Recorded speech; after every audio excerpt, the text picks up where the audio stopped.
My name is Wes Parks and this is Ivari Fitness. I specialise in in-home personal training, mostly one-on-one, but also small team, and I can also cater for large groups as well with my innovative portable gym system. To get the maximum benefit from this workout, you should watch it end to end initially, and then when you run through it, you could stop it at individual exercises to help you with execution at that level. This is a comprehensive workout and has been separated into modules so as to be followed along at your own pace, learnt and repeated to complement your growing skills and enjoyment. These movement patterns are based off both playing and studying sports-specific elements and promoting muscle memory for coping with power, acceleration, deceleration, and agility requirements. You're going to do both left and right sides as indicated in the text. Rep ranges as indicated are suggestive only. If you're just starting out, start at the lower end of the suggested range. This is kneeling hip flexor. So as you can see, I'm driving the hip forward on the kneeling side while extending the arms overhead to get extension into that movement. As you can see in this example, I'm using a Viper Pro bar, driving the hip forward, in this case the right hip. But if you don't have the equipment, you can just use the hands as the driver to increase extension. Primary driver for this exercise is the glutes, so you're going for maximum height in that lift. Go slow for flow on up arms, down legs. So at the height of the arms, you want to be at the bottom of the legs, and in this exercise you have a real core transfer. Even though the overhead squat is leg centric, the placement of your arms with either dumbbells, a band, or as you can see in this example, a bar above the head, move the exaggeration or the concentration of the exercise into the upper back. Slowness in this movement is your friend. You want to go very, very slowly with this movement to get the maximum benefit from it. Lunge pulse is a progression of the kneeling hip flexor which you started with. Once again, perform the exercise at a slow pace, set the length of the lunge, and then pulse the depth of the lunge. The reverse lunge from shoulder brings in the deltoids and shoulder activation, which helps with shot strength, but it's also a progression, as you can see, for the hip flexor.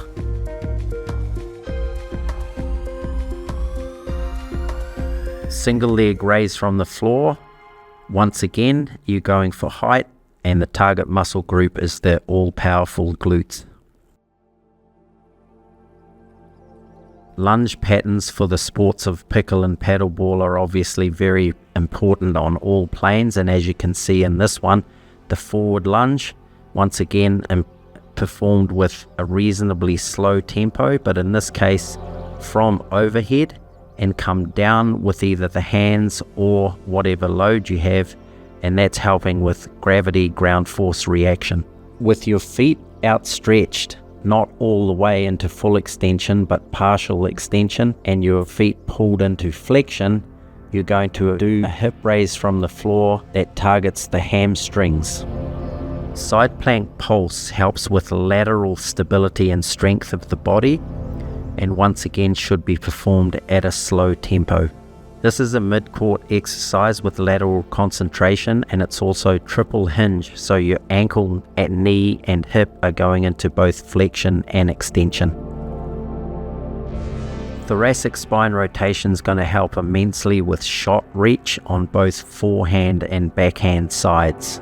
Please note the placement of the feet, and that accentuates that rotational movement while also placing some torsion onto the knee and the glute complex. Once again, coming into some single leg balance, we go dynamic with the lateral lunge, so we get more dynamic power coming out of that triple hinge movement, and then a balance component coming up on that single leg. The balance lunge brings elements of all the previous exercises into play with time under tension. Having isometric load in that lunge position with rotation creates that balance challenge that you need to solve, and it puts that body under constant tension through the duration of the exercise. Hamstring strength and balance are both huge components, as mentioned earlier, for injury mitigation, but also integrity while getting around the court. This exercise also brings in a balance problem that you need to solve. A backcourt stroke for forehand and backhand sides, the external hip rotation lunge really puts emphasis once again on not only the groin, but also the glute complex. Bringing a Bosu ball into play for increasing the balance challenge and then going through movement patterns that mimic the specific sport movement for both pickle and paddleball is a real challenge, not only for the heart rate, but also training the body for getting into those really long range mobility challenges.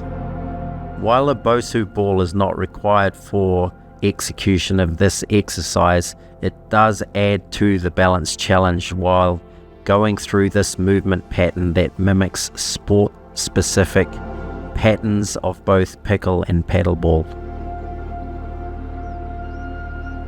This is a very advanced conditioning drill. It can be broken down into its component parts, but all practitioners of this workout should be able to at least get up and down off the ground, and then you could perform the push-ups separately. If you're a well-conditioned athlete, however, this is a really perfect exercise for getting you mobile and strong for the sport of pickle and paddleball. The triceps is a really important muscle, particularly for the backhand stroke, and so this is a push-up that focuses on improving strength and mobility in the tricep and upper back region. The complex movements of the sports of pickle and paddle require strength and integrity in the groin area. Adduction while doing the hip lift squeeze is a really important exercise for increasing the durability of that area of the body. While this exercise, the opposite, abduction, this really improves injury mitigation while trying to get cross-court, back-court at speed, decelerate, and then get back into position for the next shot.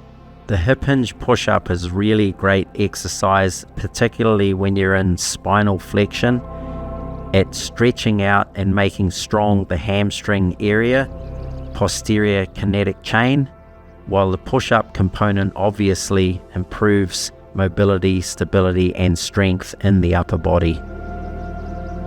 Transverse or rotational movement is obviously part of most movement patterns, but not programmed in most workouts. There's a lot of rotation programmed into this workout, and here we have the greatest stretch in the world. It concentrates on hip mobility, but also that really vital rotational movement.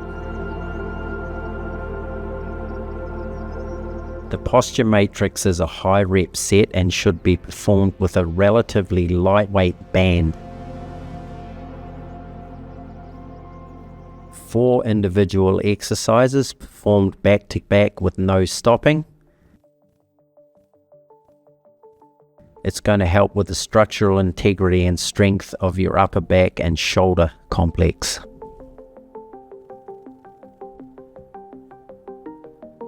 That completes the conditioning part of the workout. We now move into the part of the workout where we mirror the specific shot patterns of the forecourt, midcourt, and backcourt on both the forehand and backhand sides. Here we have kneeling forehand open. What you want to be doing with these exercises, as you can see I actually used the bat, is move as far into the pattern as you can. Accentuate movement of the hips and spinal flexion. The nomenclature of forecourt, midcourt, and backcourt, as you can see going through this series of movement patterns, relates to the placement of the feet. I go through both open and closed sides, and what that relates to is the tightness of being in that closed option, where as the game speeds up and you have to get to a shot, sometimes you can't get into the most comfortable position for that and you have to impinge. The language used here of open and closed is intentional, and it relates to the placement of the forefoot. So you'll notice that the open side is a lot easier than the closed side. The closed side is meant to be very tight in the kneeling pattern, and it will open up a little bit as we move into the standing options. As you move into the standing options, resist the temptation to speed up your movements and stay with a slow tempo, which will give you the control to get to end range. And this is really important, because as you pick up in real games, you go out to those ranges sometimes without a warm-up, especially early in the game.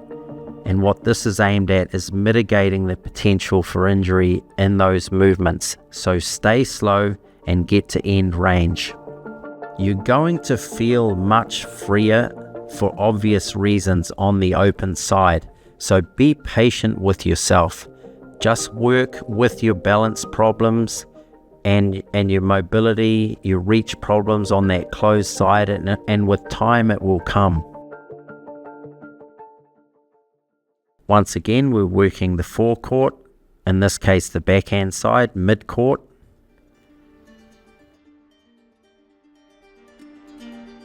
and then backcourt, coming back to center each time.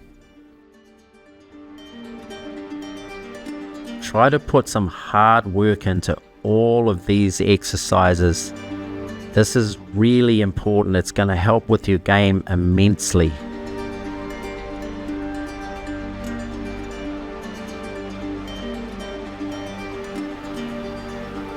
Now the fun starts. Now we can start to bring to play both bat and ball. So if you have a partner and or a coach, you can start introducing the ball into all of these patterns. Once again, the Bosu ball is not essential. You can use a balance pad or obviously just the surface that you're training on. But have fun with it. It's an advancement on some of the patterns that you've just done in the kneeling, open and closed side exercises from the previous chapter. But with the introduction of a ball, you start to really understand how they relate and make game sense to you.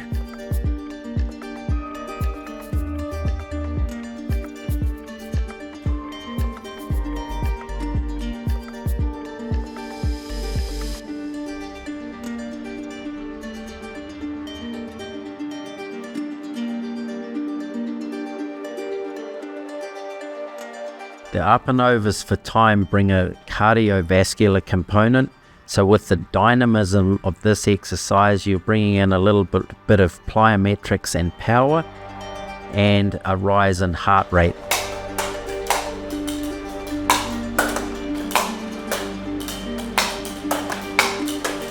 These movement patterns are aimed at shortening up your feet and getting into both left and right corners while maneuvering around a potential partner.